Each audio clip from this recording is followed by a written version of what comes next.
Hey guys, how are you holding up? FRM exams are approaching soon, and I have some very important do's and don'ts list for you, and I have some valuable exam time management tips.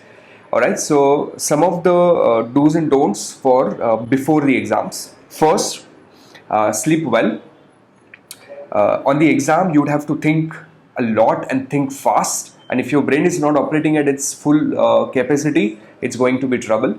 So please make sure you're sleeping well. Whatever you study night before the exam, I always call them as negative studies, right? The more you study, the less you score on the exam. So don't do that. It doesn't matter. These are professional exams. It doesn't matter what you do a night before. Make sure you're well rested. Second, reach on the exam center on time. So I go to the exam center every year, and I see that there are some candidates who reach at 8:05, 8:10, and GARP is very strict with the exam administration. So if you're late, you'll not be allowed to enter the exam hall. So please make sure you reach on time. Third, eat something. It's a 4-hour paper. Realize that you'll be getting out at about 12 in the afternoon. You're going to feel hungry, plus you'd be thinking. So it's not a bad idea to eat, have a decent breakfast in the morning. Make sure you have your coffee. 4 hours is a lot of time. Then also make sure that the name on your exam ticket is matching with your ID. GARB gave out the last date, I think, for this season to be 31st October. We already passed that. But in case if there are dramatic differences, we can still write them an email and request them to fix it for us. So have that as a check. Fifth, again, before the exam, have a list of all the formulas ready. I told you, or we have a formula revision video, you watch that. But do not give up on those low-hanging fruits. So make sure you remember everything well before you step on the exam hall. Then during the exam, first, very important, let's say you get your question paper, you directly jump on to, let us say, question number 20. Okay, just an example. And it turns out to be very difficult. You end up seeing something you haven't seen before, you're scared. Then you go to 21, same story. Then you say, fine, let me flip. You go to question number 80, again, difficult question. You see 3 difficult ones and your confidence is down. You start, thinking that maybe I'm not going to make it this time. So don't let that happen to you. Just remember this, if it is difficult for you, it's difficult for others, right? And it's a competitive exam. Your success also depends on how you score and how others score.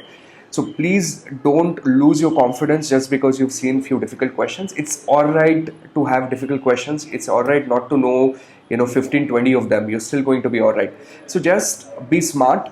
The questions which are very difficult, use method of elimination. Remove, let's say that I know answer is not D and C, maybe choose between A and B. Second, this is very useful now. Time management. What I always do is, if you see a multiple choice question, generally the last sentence of the main body of the question is where the real question is hidden. For example, now I have something on my screen. So here is, let's say, a question number 2 which has a big list, right? And then there is a sentence which says calculate the value of the SOP to, let us say, a fixed rate pair. Okay, and then we have option A, B, C, D. What I always do is I start reading question from here. Okay, then I look at these ABCD options and then I start reading the main body. What that does is, when you're reading that main text, you actually know what data you want to look for. So it improves your speed a little bit. So see if it works for you. Generally it works pretty well for most of the candidates I've interacted with. And finally, third, a very high value time management tip.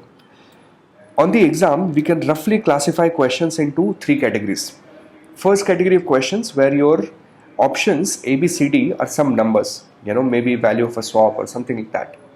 Second, your options are text but not large sentences, they're small text, something like yes, no, correct, incorrect type of questions. And third, where your options are large sentences. Now this is particularly more applicable to that first subject where there's a lot of theory, data aggregation type of stuff. What I would do is, I know that when I'm approaching the paper, I know that time management is a big issue. So I need to be smart about how I'm approaching stuff.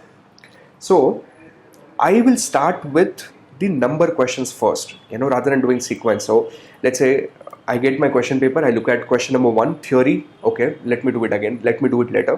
Question number 2, numbers, I'll do that first. Third, fourth, so I'll do all the numbers first, right? Because then I'll be able to do them pretty fast, my confidence level would be high. Once that is done, then I will start doing question paper from the beginning again, but this time I will do the text MCQs, not the big sentences, the smaller ones. And finally, towards the end, I will do all the questions with larger sentences.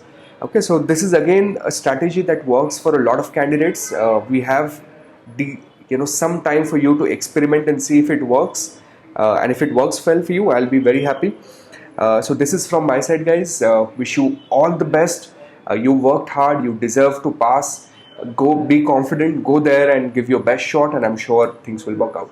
All right, all the best.